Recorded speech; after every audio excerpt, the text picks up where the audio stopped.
This episode is brought to you by ADT.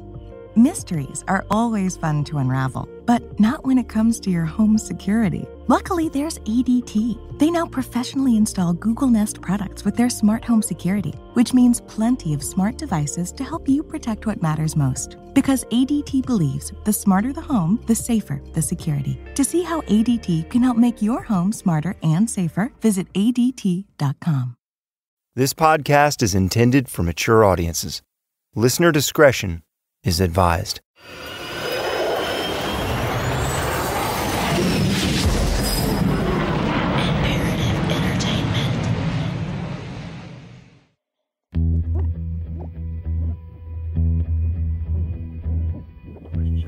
See, I didn't come to Gwinnett until '97. Okay. I fleeced in South Carolina. But of course, everyone comes to Gwinnett. They hear this case, right? This is academy level. This case is discussed, right? Really? It's lore. It's legend. It's bad stuff happens. Sure. See, it's all history of Gwinnett, right? Yeah. That's interesting to me. I mean, I imagine as an officer coming into GCPD, Especially if you're not from Georgia, you Google or you search or research or you hear stories, and so it's always the Chapel. Everyone knows the Chapel case. everyone knows the Chapel case. Lately, that statement has become more and more evident. Everywhere I go, the legend of this case seems to creep into conversations. Conversations with law enforcement, file clerks, court administrators. Everyone knows the Michael Chapel story. The only difference being exactly what they've heard, because the devil is in the details. What do you hear when you, if you remember, regarding that case when you come in? You know what I mean? Why don't you just hear the basics, right? The basics, this is what happened, this is what he did, blah, blah, blah. A cop killed somebody. Yeah, of course. Yeah. That's what he was convicted of. And of course, coming up, and I have good friends who work with my chapel. I was on SWAT with GCPD, so he was on SWAT back in the day. So you hear, I work with guys on SWAT, I work with guys who are on patrol with them, who work, different stuff, and you hear all the, just what their experiences were back then. You hear both sides, I'm sure. Right.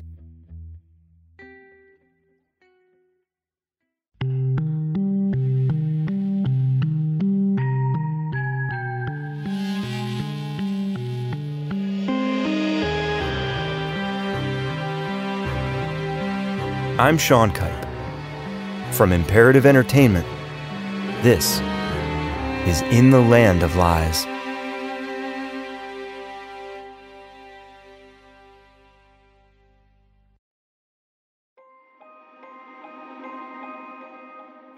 Several times now, you've heard mention of a man referred to simply as the Russian, who was implicated in the armored car robbery attempt in 1992, shortly after the White Boys Against Crime ring was broken up.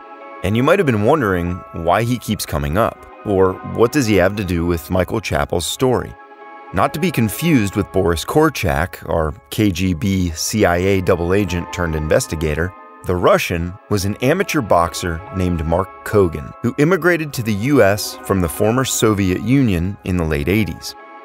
According to several articles in the Atlanta Journal-Constitution, Kogan was a loner, a heavy drinker who, quote, had a passion for prostitutes. He could be very violent, was intimidating, had few friends, and had made many enemies in his short time in America. Kogan was later identified by the driver in that armored car robbery. Right. But you got to remember, Kogan was the only person that the driver was able to positively identify. And one other person, and that's the person that's never been found, and the person that was in the van with the .50 caliber rifle. Before the murder of Emogene Thompson, an unidentified man, who Danny Porter believes was possibly Mike Chapel, fired shots from a .50 caliber high-powered rifle from a nearby parked van, while Kogan and another unidentified man, possibly Chapel's brother-in-law, according to Porter, unsuccessfully attempted to rob the armored car, shooting one of the guards in the process. The .50 caliber is not, I don't think, is what shot the guard, but they were punching holes in the armored car with a .50 caliber rifle. You think that Chappell is associated with that too? Yes, because the guy who's never been found matches the description of Chappell's brother-in-law.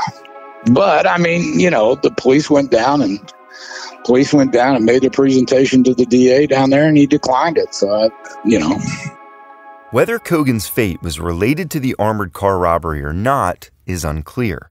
But he clearly crossed someone, because in August of 1992, his decaying body was found 12 days after being reported missing from work. He had been struck in the head with a blunt object, thought to be a metal baseball bat, stabbed numerous times, and wrapped in a blanket bound with packing tape. This grotesque style of murder initially led some investigators to believe he could be tied in with Russian organized crime. But they also felt that the killer was familiar with the area, a local, as Cogan's body was found on the side of a dirt road in an area isolated from any main thoroughfare. That dirt road also happened to be very close to where Emogene and Michael Thompson lived. Then 16-year-old Dennis Shelton was familiar with the area because he would often give Michael Thompson a ride home from the Subway restaurant where they both worked. And believe it or not, Shelton became an early suspect in the Cogan murder, though no one is really clear on why. Even Danny Porter can't quite remember the details at this point. I think Shelton knew the Russian that was found dead, Mark Cogan. And as Henry tells me, he believes Shelton was considered a suspect for a brief period in Emogene Thompson's murder as well. I mean, here you've got a kid that was the suspect in a gruesome murder when he was, barely 16 years old, 15, 16 years old. And I mean, not just somebody got hit with a car, somebody got shot. I mean, this was a brutal stabbing, where the guy was repeatedly stabbed, including in his feet. So this is a gangland style assassination, that you've got this 15, 16-year-old kid that was at least at one point a suspect in and somehow connected to. And then he is immediately a suspect in the Emogene Thompson murder.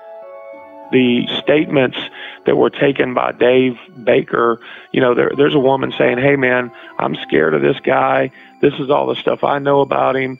I know that Michael Thompson's mom told him where the money was, and then he told Dennis Shelton, and then 3 days later, somebody went in and stole the money.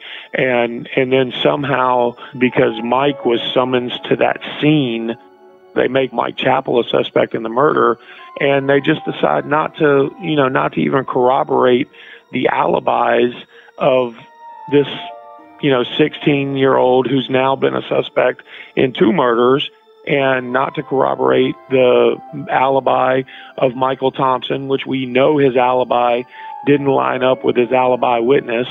One of them, if not both of them, were lying to the police. Same thing with Dennis Shelton and his alibi witness. One or both of them were lying to the police, but the police just said, oh, okay, no problem. But how does Henry even know for sure that Dennis Shelton was a suspect in Emogene Thompson's murder? Well, I mean, there's a 4-page supplemental report written by Dave Baker, the lead investigator for the district attorney at the time. That 4-page report literally names Dennis Shelton as the suspect in the murder and armed robbery of Emogene Thompson. And that report was filed on April 21st, 1993, 2 days prior to Mike Chappell's arrest. The problem is the document that Ball has made public is not complete. So when you read it, there's at least 1 page missing. Because if you read down to the bottom of it and then you go to the top of the next page, there's no continuity. So I can tell you it's not complete. But the second thing is that was a standard procedure. And like I said, our investigators were part of the investigative team. And all that tells me, because I've seen the document, is that Dave Baker went out and interviewed Dennis Shelton and wrote it up. And the handwritten thing on the top is where it was included as an exhibit in the original investigator's report. Okay, so what I'm looking at here, it says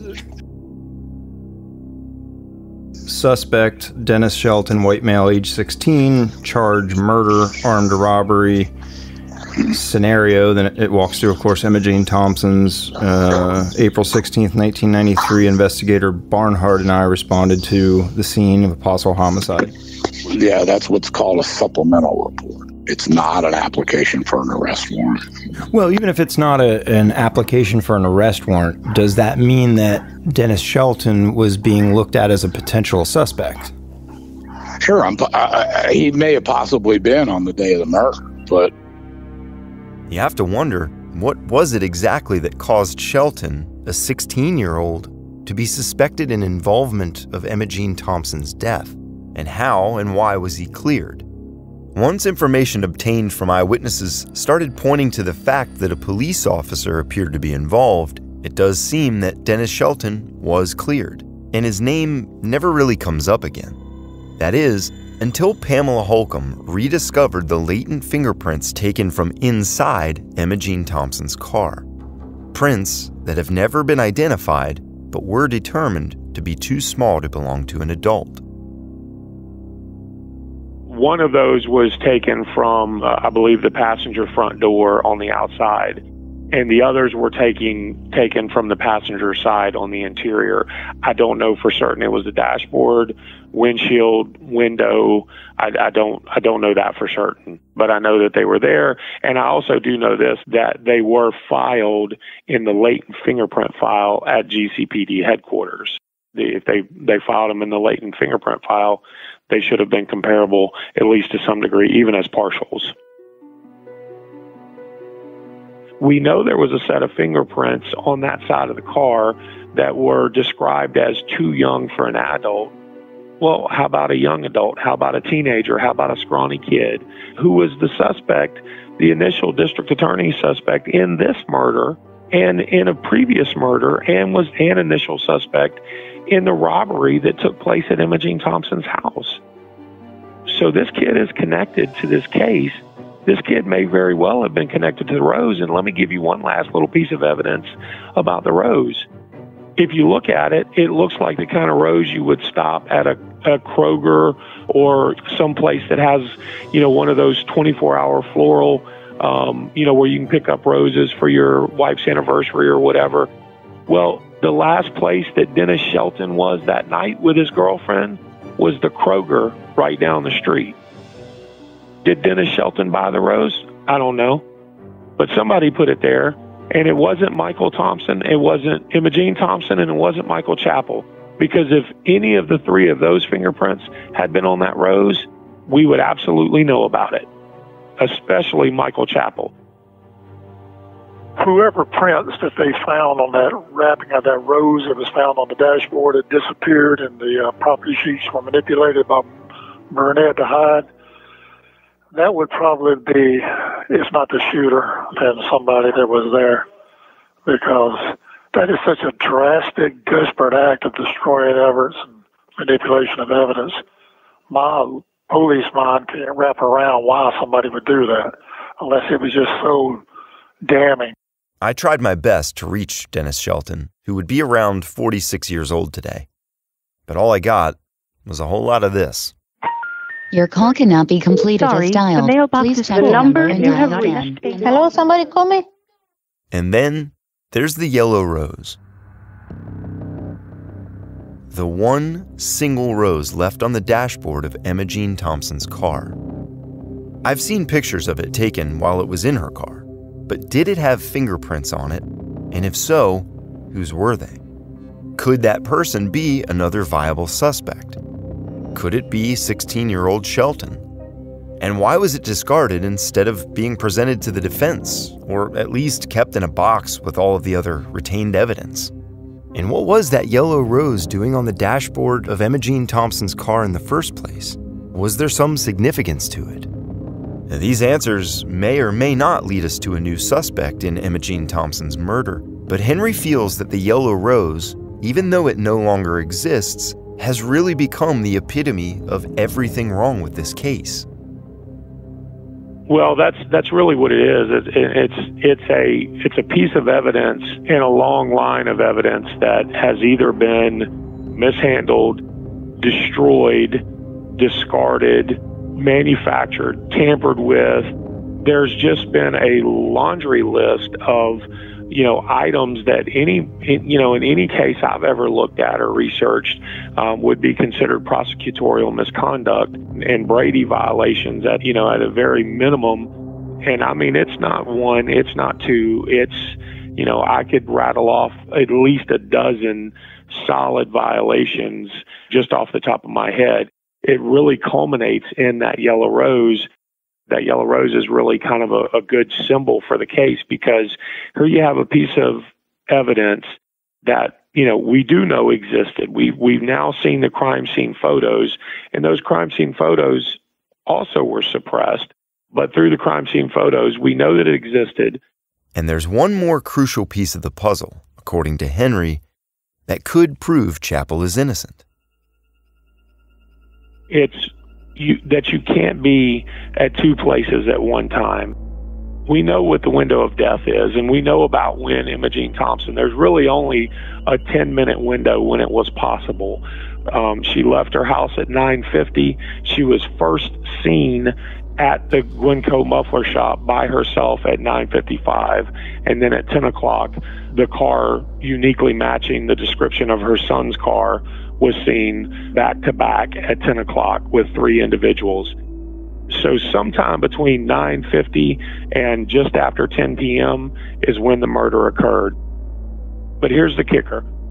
When that occurred, we know that Mike was at Firehouse 14 with 6 firemen, 2 other police officers, and he was responding to dispatch to go to a call in the opposite direction.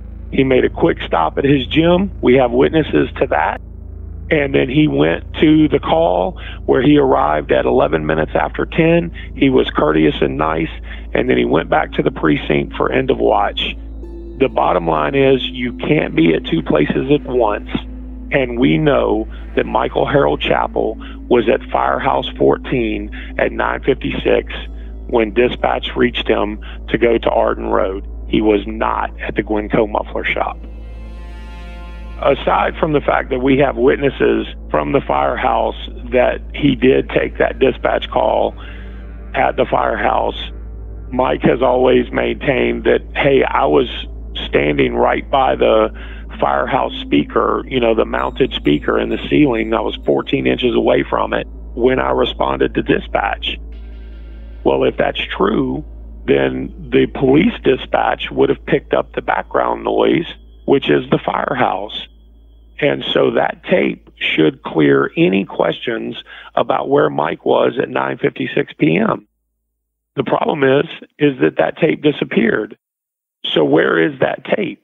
Where is that missing dispatch tape?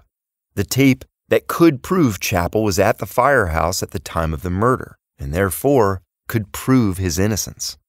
The same tape that could also possibly destroy his entire alibi.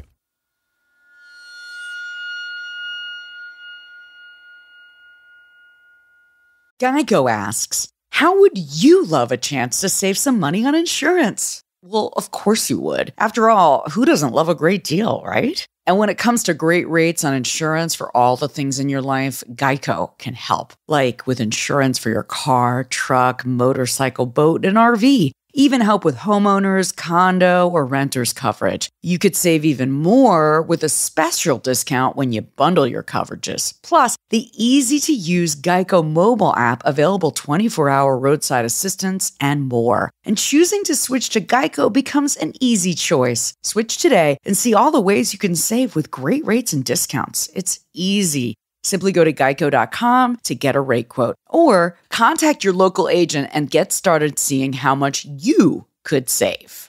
Influencer. It's a word that gets tossed around a lot these days. There is a woman who went the distance, who broke ground as the first true influencer by living a remarkable life. Her name, Elizabeth Taylor. I'm Katy Perry. This is the story of the original influencer. This is Elizabeth I. Elizabeth I, the podcast, wherever you listen.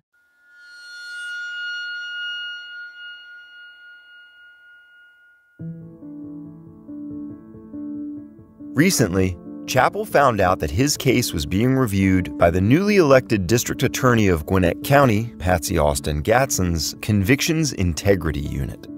Gadsden, an advocate for justice and fairness, created the unit to prevent, identify, and remedy wrongful convictions, according to the office's website. This new development was promising for Chappell and his supporters.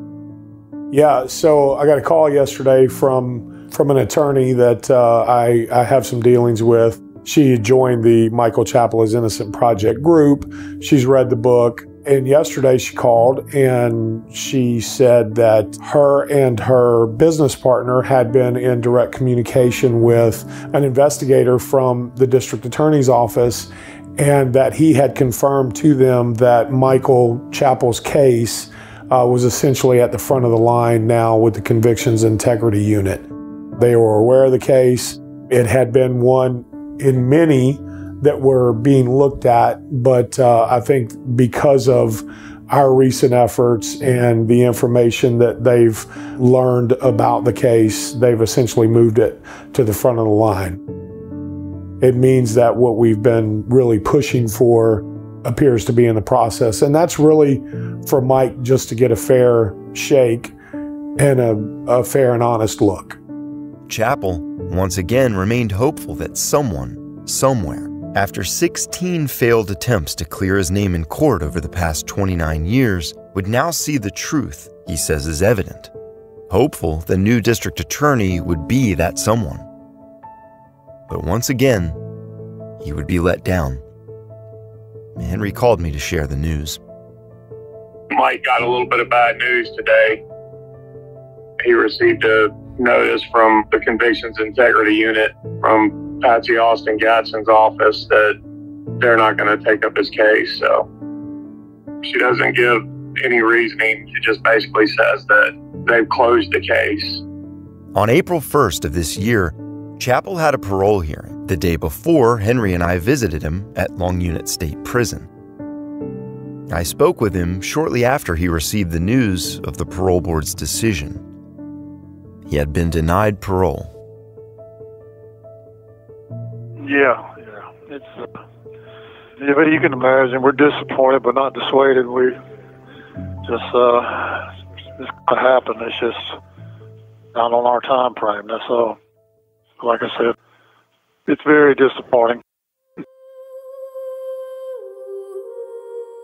For the second time in 29 years, Mike Chappell has been denied his freedom through parole. It truly astonishes me that after so long, after so many kicks in the gut, Mike still possesses the will to remain hopeful. I can't tell you that Mike is innocent or guilty, and I wonder how those of you hearing this story feel. But it's clear to me that he will never give up. He will never lay down or bow out of the fight, not just for his freedom, but to clear his name. Erin, his ever-faithful wife, shares in his frustration. It just makes me so mad how they've done him. I'm just livid. But, you know, God's working on me. He's like, I need you just to sit back and enjoy this because he's fixing to come home. And you've stressed enough about it. But it's hard. You know, it's harder than hard. And the kids, I've always told them, he's coming home, he's coming home. And, you know, they went through all their anger and, you know, I'm mad at God. I'm pushing him away. I'm like, that's okay. He'll still be there when you get back. And then their dad would work on them a little bit too, you know, just to give them hope. It's hard. It's unimaginable. I mean, they basically said, hey, this guy, you know, is willing to wantonly murder an innocent grandmother for a few bucks, and after his conviction called him the most despicable man in Georgia. And his family, you know, had to live with that Chappell name. his wife had to figure out how to raise her kids without their father, though they stood by his side and they never believed he was guilty. It's made him be viewed by, among other things, news media in Atlanta as the most despicable man in Georgia. And it's absolutely unfair. It's absolutely not true. This whole story could seemingly be summed up with one thing: missing evidence. I have to agree with Henry on at least one thing. Why would any potential evidence need to be thrown out in a case as high profile as this? Everything that has gone MIA, the rose, fingerprints, the .38 caliber pistol found at the American Inn, could fit into one small box.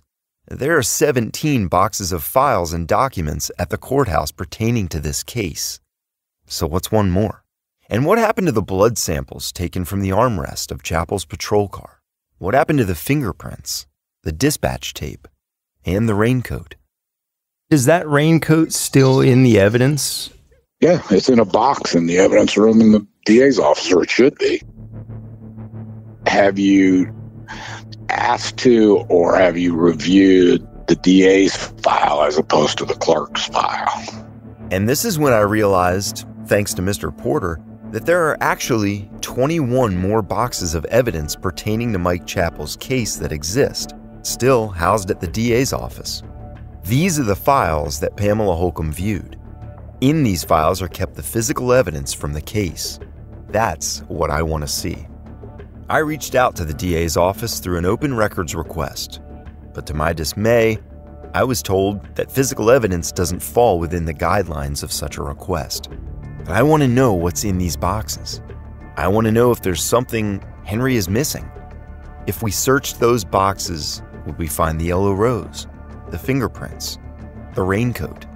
And with all the talk of this raincoat, I still don't understand why the blood spatter was never DNA tested, being such a key piece of evidence. See, I never looked at it that much that way. I thought it was just another piece of evidence like the $100 bills. Because if you take the raincoat out of it, it's not conclusive one way or the other. So, I mean, it would have been nice if, her blood was on the right arm of the raincoat, but I never considered it with everything else as a pivotal piece of information. So you didn't need it one way or the other at that point. Right. With the advancements of DNA today, is it possible to retest any of those things, and would you potentially get a different outcome? I don't know you'd have to talk to a scientist about that. With where that's been and what it's been through and because it went out to the jury basically pinned to the board that it was presented in. I don't know to what extent they handled it. It wasn't, I knew that at that point the chain of custody was broken on it. So it hasn't been secured in a way that you would with a biological sample. To Mr. Porter's argument, Chappell's case was decided without the raincoat being tested for DNA. So even if we could test it today, and even if, in fact, it's not Emogene Thompson's blood across the front of the raincoat, would it even make a difference? I mean, like I keep saying, is the jury had all that information. It was presented by the state because we didn't want to hide anything, and it was attacked by the defense counsel. And the jury reconciled it somehow. That's what juries do. The jury reconciled it somehow. Hearing this, I just couldn't take no for an answer from the DA's office on my request to view Chappell's physical evidence. There are just too many unanswered questions in this case, too many unknowns. So I reached out again to Miss Austin Gatson, this time directly to her through email, asking again to view and photograph several key pieces of evidence. I asked to see the raincoat, hear the dispatch call that could potentially prove Chappell's innocence, and see one more piece of evidence that we'll discuss in a moment. And this time, to my surprise, I received a response a few minutes later telling me that my request had been granted. Attached to the email was a digital audio file. After listening to it, I immediately called Henry. Hello, Mr. Kipe. You want to hear something crazy? Yeah. You'll never guess what I've got. What you got? I've got the Arden Road tape. No, you don't. Yeah, I do. Oh my God, dude. Sean. Oh my God, dude.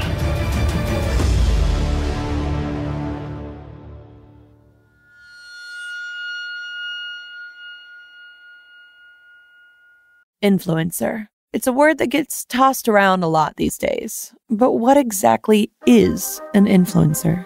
Well, there is a woman who went the distance, who went beyond the dazzle, who broke ground as the first true influencer by living a remarkable life. She had power, real power, and longevity, influencing generations.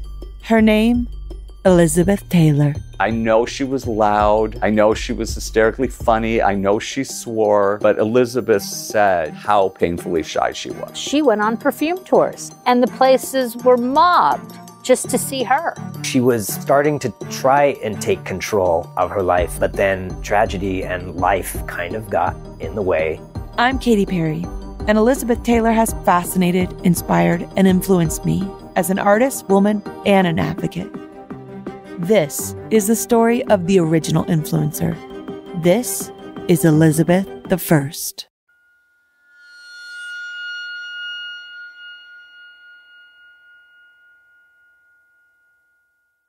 The file I received from the Gwinnett County District Attorney's Office contained what we've referred to as the Arden Road dispatch call. Henry could barely contain himself when I told him I had it, because that's the call Chappell says he took while at Firehouse 14 at 9:56 p.m., at approximately the same time the murder of Emogene Thompson occurred, proving he couldn't have committed the crime. I couldn't click on the file fast enough to listen, and when I did, a lot of it sounded like this.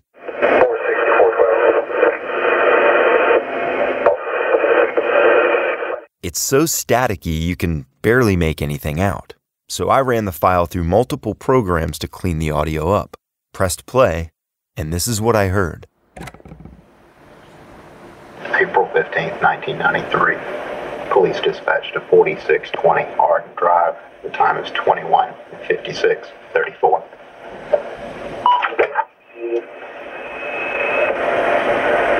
332. 332. Clearing out on signal 23, signal 88 to property at 4620, 4620 Arden Drive off Thompson Mill. ARDEN, Arden. Though the file is old and the equipment used to record it in 1993 is severely outdated, making it difficult to hear detail even after digital restoration, you most certainly can hear some type of chatter in the background. You can hear a male voice just before Chappell responds with 10-4 at the end of the clip. Listen again. Signal 23, signal 88 to property at 4620, 4620 Arden Drive off Thompson Mill. ARDEN, Arden.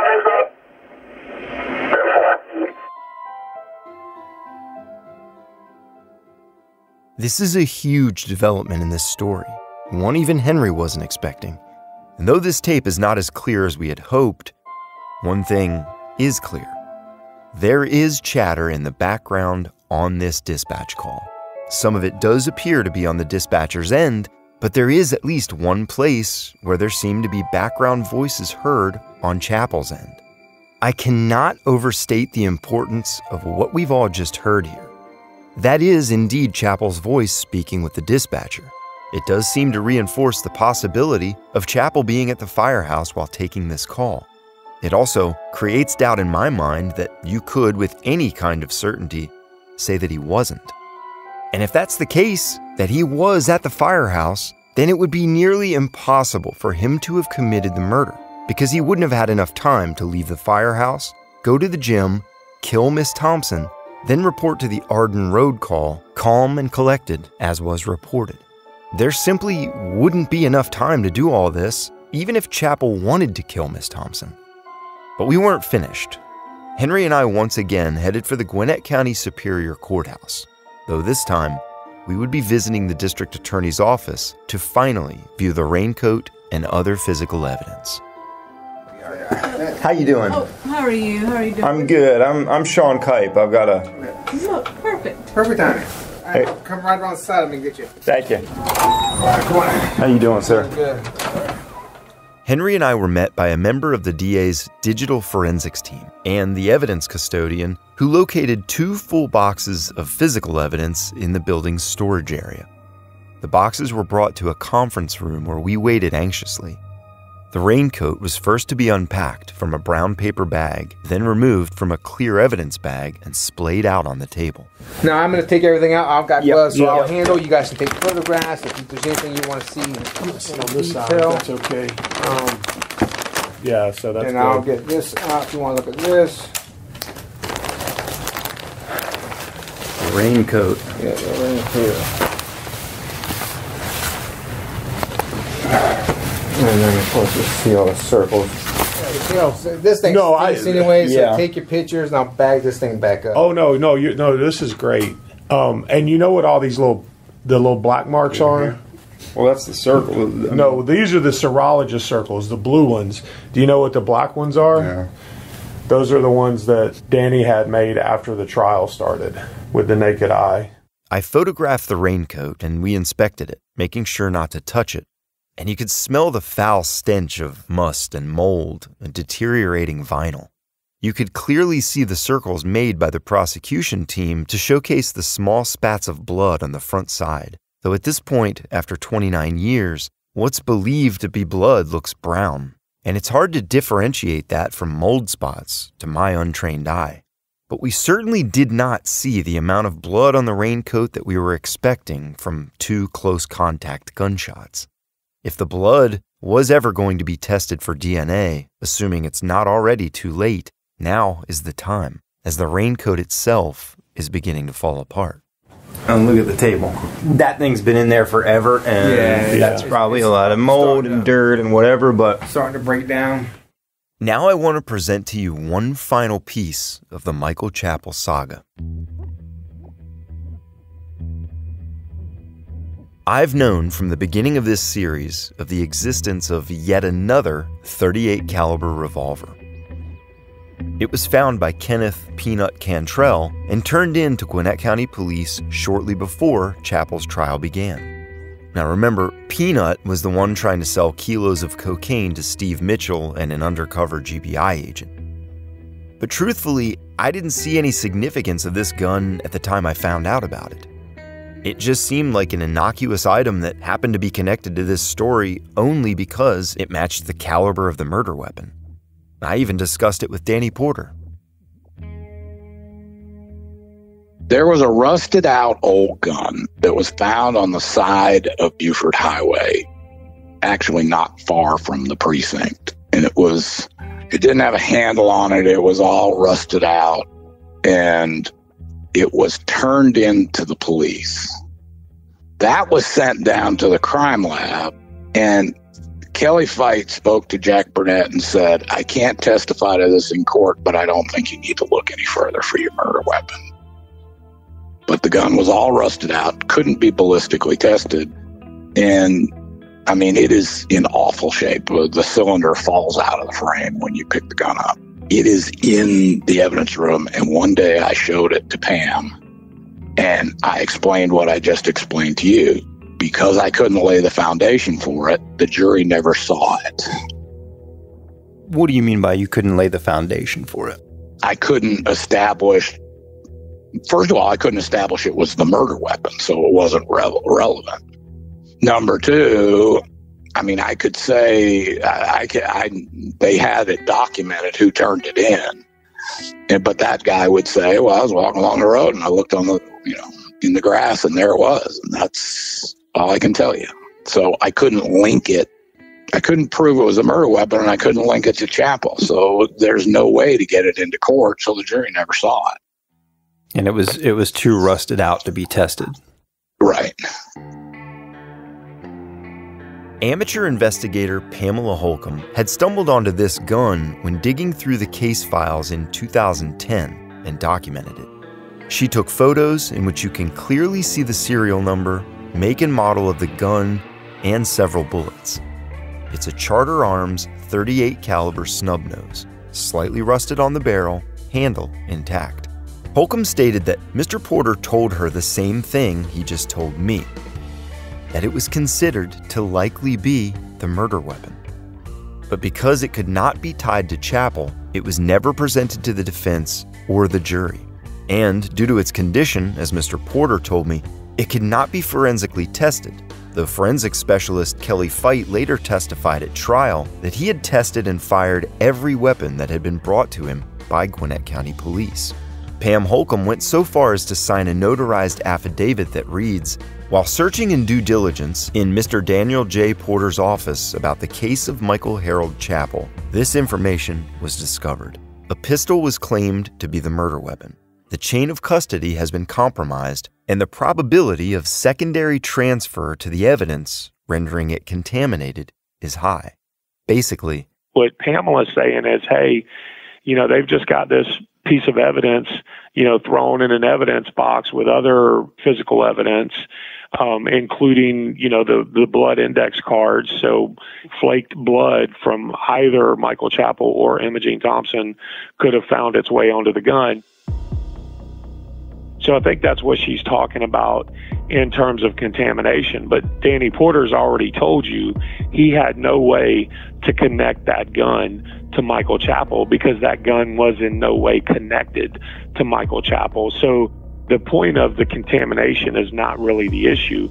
The issue is the suppression of the evidence and the fact that the defense had no idea that that gun existed until 2010. This gun was actually the main piece of evidence I was interested in seeing while at the DA's office, because according to Danny Porter, it's considered to likely be the murder weapon. And sure enough, the officer helping us pulled from the evidence box another paper bag housing a clear plastic bag. He slowly removed and laid out on the table a slightly rusted .38 caliber revolver.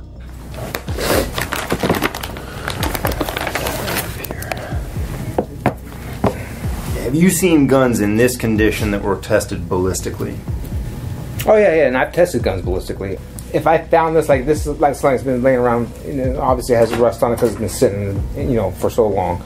Once forensics is done, DNA swipes, fingerprints, doing everything they have to do to this gun to get evidence off of it, and then I'm clear to function test it, then yeah, I would take it, I'd clean it up, scrub it up, oil it, get it working again because who long has been sitting out there, then I could function test it. As it is now with the amount of rust on there, you'd be lucky you could try it, but I don't know how safe it'd be. But that's 29 years later, so yes, you would expect that. Right, I would expect that because that's like something I found in the river. The gun provided clearly looked like it was in too good of condition to be the one that Porter had described, which he said was heavily rusted and falling apart. We pulled up the pictures that Pamela Holcomb took of the suspected murder weapon. We compared the serial numbers, and Henry pointed something out. Is this the same gun? Yep. Right? Because the other side's got the... Yeah. What's that? Is it? Let me see. Let me look. Doesn't look like it, actually. Doesn't look like it, does it? No, I would say no, and even the screw marks, see there's no screws. Right. This is pin that's screwed. I would say no, that is not the same gun. This wasn't the right gun. That's interesting. So what gun is that? Okay, so Pickens, who's our evidence custodian, is going back. So he said, yes, there is another gun. And as promised, a few minutes later, another gun arrives, is unpacked, and placed on the table. Okay, so this is a snubby. Here. Is that it? Here, this one. No, see, That's not the same gun either, is it? Uh-uh. Are those the only two guns you got? That I have, yes. So what happened to the other gun that was in that file? That we know was there because there were pictures taken of it. What happened to the .38 caliber revolver that Pamela Holcomb saw? It's potentially the most important piece of evidence in this entire case, because if this gun matches the bullets that were removed from the crime scene and cannot be tied to Michael Chappell, this could be proof that he is innocent, and that there may be validity to claims of a conspiracy or an attempt to conceal evidence. If this really is the murder weapon and it's not tied to Chappell, then that means that someone else used this gun to kill Emogene Thompson. Now, you must, at this point, ask yourself why this possible exculpatory evidence, this suspected murder weapon, was never tested and never even provided to Chappell's defense team to examine. We know that it existed because it was viewed and photographed by Pamela Holcomb in 2010. And why were there two other handguns kept in the files? One of which we actually later traced back to Officer Brian Reddy by the serial number. Two handguns that seem to have absolutely no evidentiary value whatsoever. Where is the gun in question? Most of us have heard about Brady violations and understand what Brady violations are. It essentially means that the prosecution cannot suppress potentially exculpatory evidence. It doesn't have to be exculpatory, it has to be potentially exculpatory. In other words, if there was a chance that this might be exculpatory in the case of a murder weapon not connected to the murder suspect, then yeah, it's exculpatory. And so they had a responsibility, a legal responsibility, to provide that information to the defense. And Danny Porter told you from his own mouth, I couldn't connect this to Michael Chappell, and therefore I didn't bring it into evidence. Henry will continue helping the Chappell family in their fight for Mike's freedom to the best of his ability. But at this point, he knows he's out of his league when it comes to a legal battle. My name is Billy Rennie, and I'm an attorney. I primarily represent people who are charged with crimes. I do a little bit of civil litigation, but the primary focus of my practice is criminal defense. My passion is criminal defense. It's the reason I became an attorney. And so his story, it resonated with me in a way that few stories have. I discussed some of the major points of Mike's case with Mr. Rennie, who the Chappell family have now officially retained, including the possibility of a Brady violation related to the missing handgun. It's certainly true that it could be a potential Brady violation, and those are exactly the types of issues that we hope to identify and drill down on. The firearm is one of the items that certainly stands out. You know, eventually we'll hopefully have the opportunity to make those arguments in a courtroom.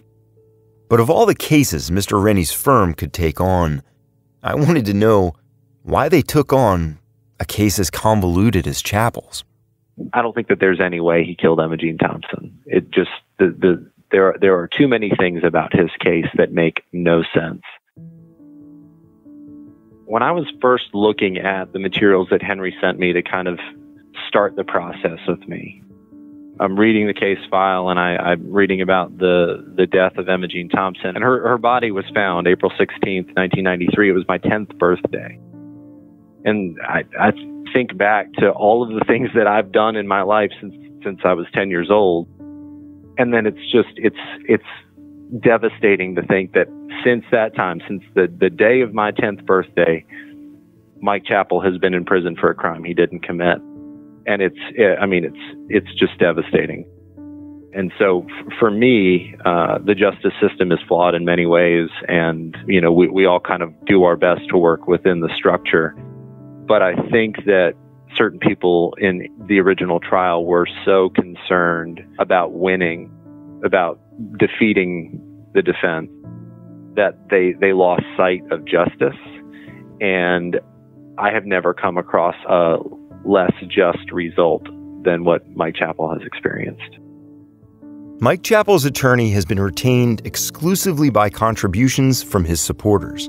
A defense fund has been set up for Chappell. As well, a private donor has offered a $25,000 reward on the Chappell family's behalf for any information leading to the arrest and conviction of Emogene Thompson's true killer, as this person believes that Chappell is innocent. And if you'd like to find out more about that and stay informed on what's happening with the case, just go to Facebook and search for the Michael Chappell is Innocent group that Henry Ball oversees, or visit michaelchappell.com.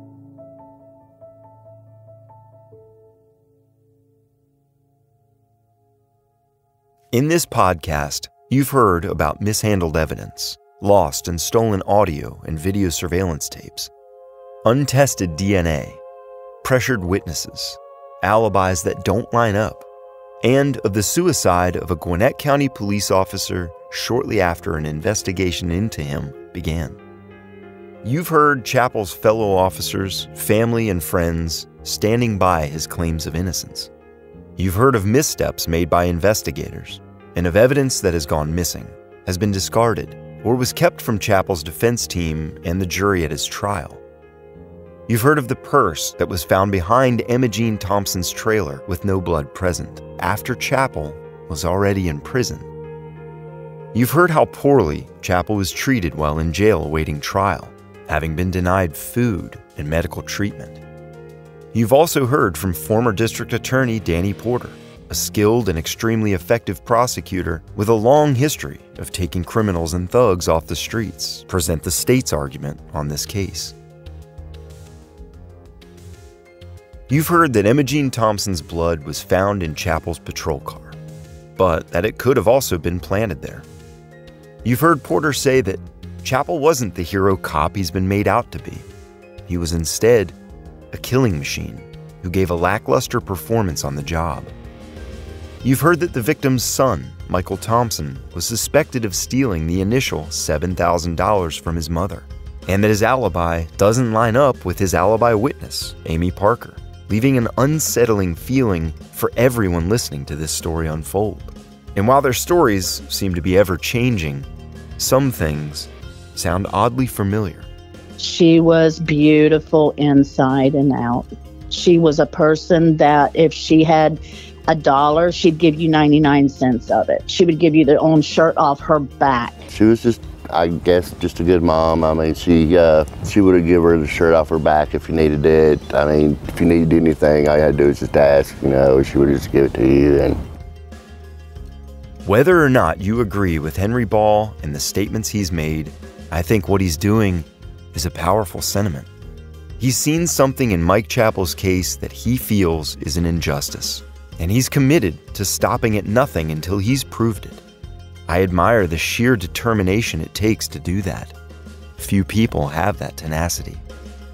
The debate amongst the team producing this podcast has also rendered a wide range of viewpoints.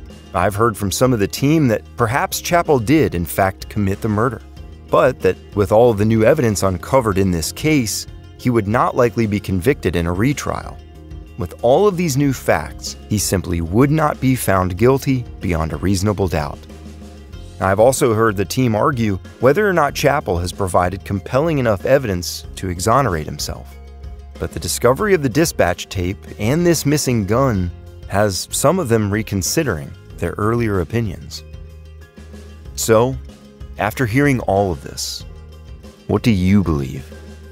Is Mike Chappell an innocent man framed for murder? Did he receive an unfair trial? Have his constitutional rights been violated? Or is he a cold-blooded killer with no regard for human life, who will rightfully spend the rest of his days in prison? And if Michael Chappell is innocent, then he's a victim here as well. Half of his life stolen from him and his family, while he's wasted away in a tiny concrete cell. But in the end, the true victim is, of course, Miss Emogene Thompson, an innocent woman simply doing the best she could for her family. A woman with a kind soul who loved to laugh.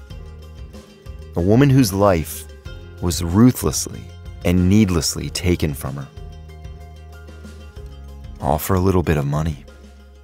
Money that's long gone, while the hurt and the pain of all those affected lives on.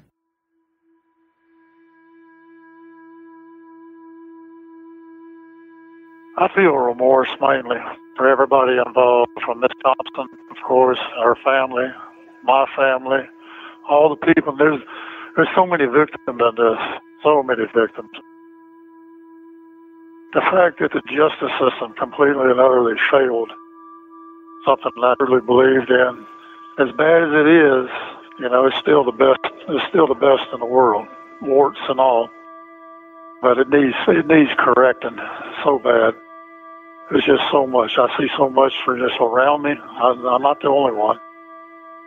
I see it out there, and the simple fact that the mechanisms are supposed to address this, getting back to court. The evidence is there about all the constitutional violations and the criminal acts that this ex-DA did, yet it was totally ignored. Just totally ignored. I mean, and the fact that we never have been able to get justice for this in all these years, and it is so mind-numbingly frustrating. That's what, for myself and my family, my kids,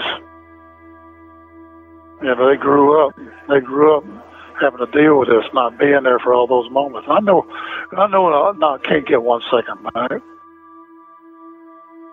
It's just something that's got to be dealt with. So I just hate it. That's it.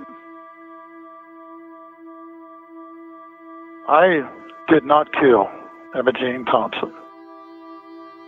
I did not kill Emogene Thompson. I was where I said I was the night of.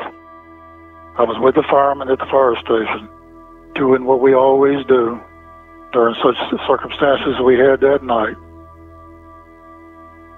Oh, so terribly boring what we were doing, just being there and not out killing folks and doing what these people say was being done. But I did not kill Emogene Thompson. I let her down by not recognizing the danger she was in from these others involved. And I'll forever have to live with that. But I did not kill Emogene Thompson.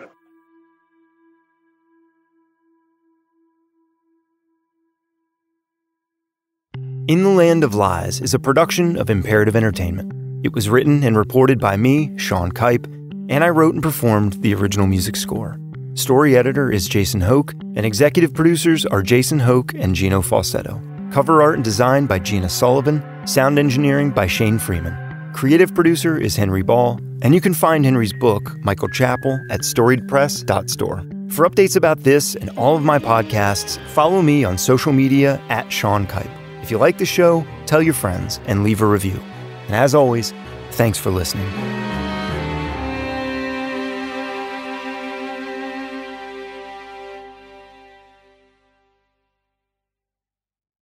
You're about to hear a preview of The Rewatcher, Buffy the Vampire Slayer. While you're listening, follow The Rewatcher on Amazon Music, Apple Podcasts, or wherever you're listening right now. You can listen early on Amazon Music or early and ad-free by subscribing to Wondery Plus in Apple Podcasts or the Wondery app. Welcome to the Hellmouth, weirdos. This is Buffy the Vampire Slayer, and we're watching the whole thing. From Wondery, I'm Elena. And I'm Ash. And this is The Rewatcher, Buffy the Vampire Slayer. You may know us from Morbid, where we tell true crime and creepy history stories, but now we're doing something new. We're heading over to Sunnydale for the ultimate Buffy the Vampire Slayer rewatch podcast. Each week, we're going to slay our way through the series, episode by episode. We'll break down every great moment. And hand out awards like the Badass Buffy Moment of the Week, Fashion Hits and Misses, and 90s vernacular we have to bring back. We're also going to throw in a few surprises, like special guest appearances with the cast and crew, perhaps? That's all we can say about that for now. You'll just have to listen. So whether you're Team Angel or Team Spike, bring your wooden stakes and watch with us.